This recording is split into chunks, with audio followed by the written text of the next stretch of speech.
Emergency orotracheal intubation is indicated in any situation in which definitive control of the airway is needed. Specific indications include cardiac or respiratory arrest, failure to protect the airway from aspiration, inadequate oxygenation or ventilation, and impending or existing airway obstruction. Orotracheal intubation is also commonly performed as part of the care of the critically ill patient with multisystem disease or injuries, and to facilitate control of the airway during surgical procedures requiring general anesthesia. In emergent cases, such as cardiac arrest, airway management is of paramount importance, and there are very few contraindications to orotracheal intubation. Unstable cervical spine injury is not a contraindication, but intubation must be performed with strict inline stabilization of the cervical spine. If neuromuscular blocking agents or sedatives are used to facilitate intubation, the difficulty of intubation must be assessed and planned for before proceeding. This assessment is discussed in more detail in the accompanying written supplement. The presence of tumors, trauma, burns, edema, or infection of the pharyngeal or laryngeal soft tissues may distort airway anatomy, leading to difficult orotracheal intubation. When faced with a potentially difficult airway, consulting with an experienced intubator and preparing to use an alternative intubation technique are recommended. Begin by gathering the required equipment.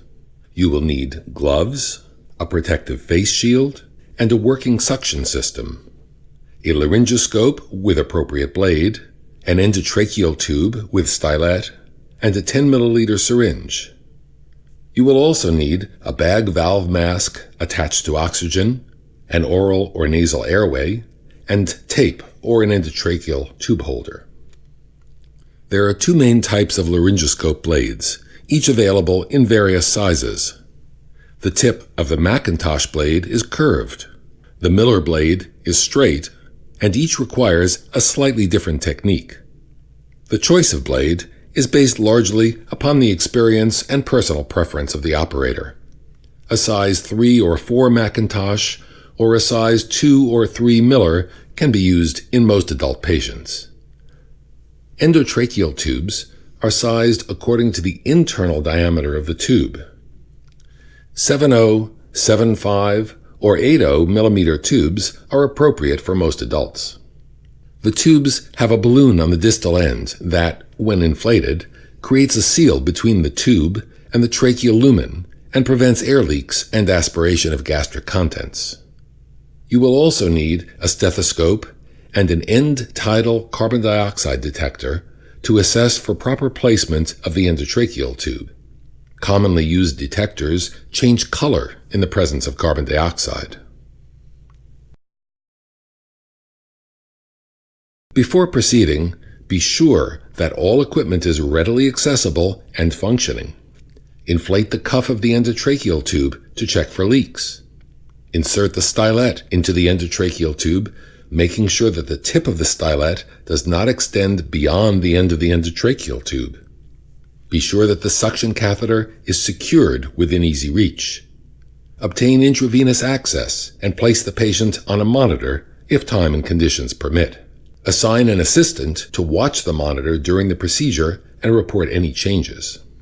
Adjust the height of the bed so that the patient's head is level with the lower portion of your sternum.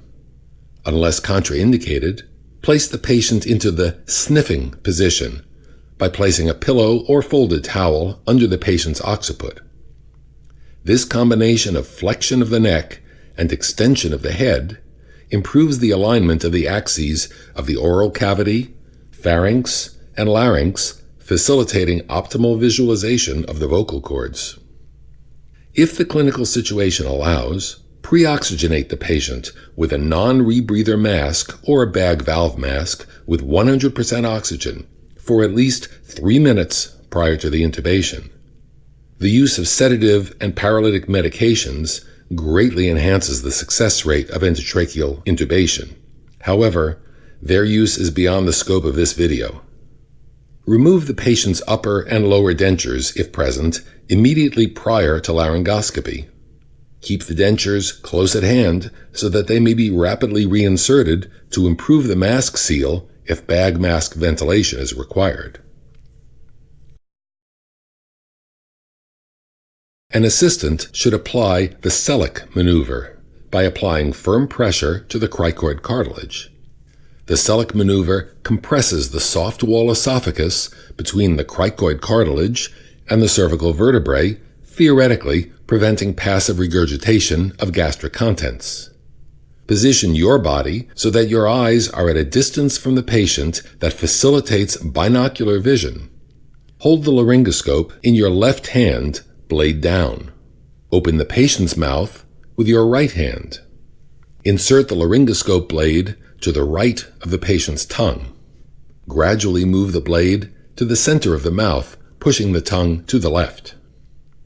Visualize the epiglottis.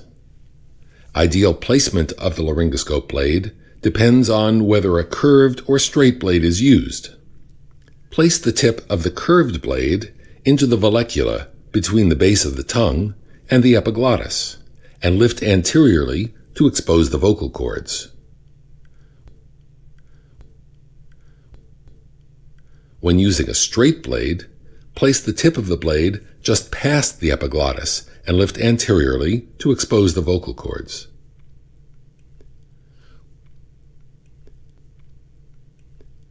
When the tip of the blade is correctly positioned, lift the laryngoscope upwards and forwards at a 45-degree angle.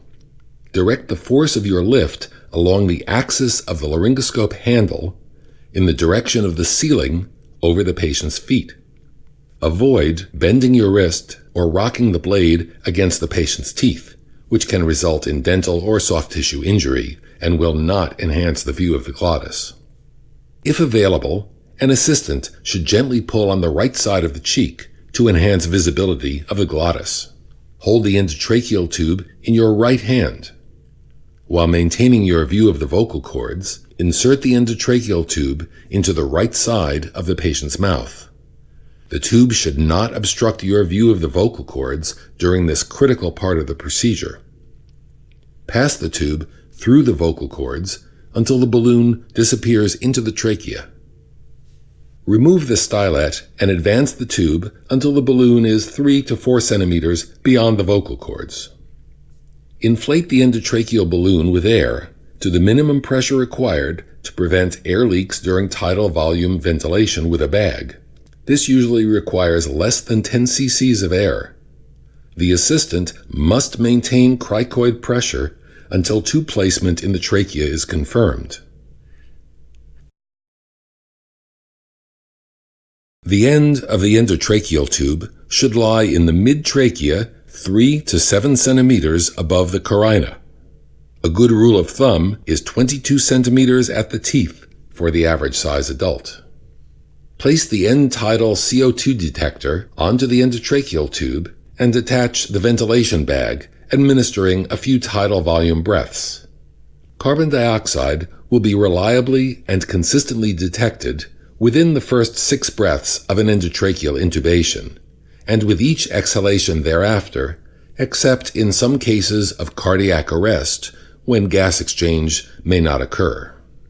Assess secondarily for esophageal tube placement by auscultating over the stomach during positive pressure ventilation. Auscultate both lungs in the mid-axillary line to assess for equal bilateral air movement. If breath sounds are diminished on the left side after intubation, you may need to gradually withdraw the endotracheal tube until symmetrical breath sounds are auscultated. Chest radiography is used to assess the patient's pulmonary status after intubation and to ensure that the tip of the radio-opaque line embedded in the endotracheal tube is well positioned at the level of the mid-trachea and not in either mainstem bronchus. Note that radiography cannot be relied upon to detect esophageal intubation.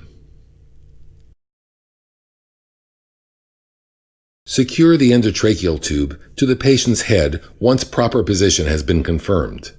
If available, you should use an endotracheal tube holder to secure the tube, as these devices aid in the prevention of accidental displacement. If such a device is not available, tape may be used instead. First, attach the tape to the patient's cheek, and then wrap it circumferentially around the tube. Next, affix the free end of the tape to the patient's other cheek. Pharmacologic sedation and hand restraints may be employed to prevent inadvertent extubation.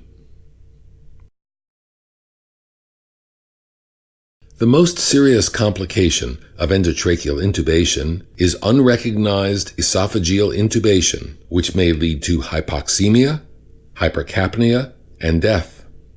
Laryngoscopy can provoke vomiting and aspiration of gastric contents, causing pneumonitis or pneumonia.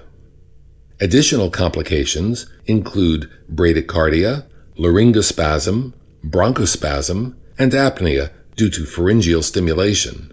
Trauma to teeth, lips, vocal cords, and exacerbation of cervical spine injuries can also occur.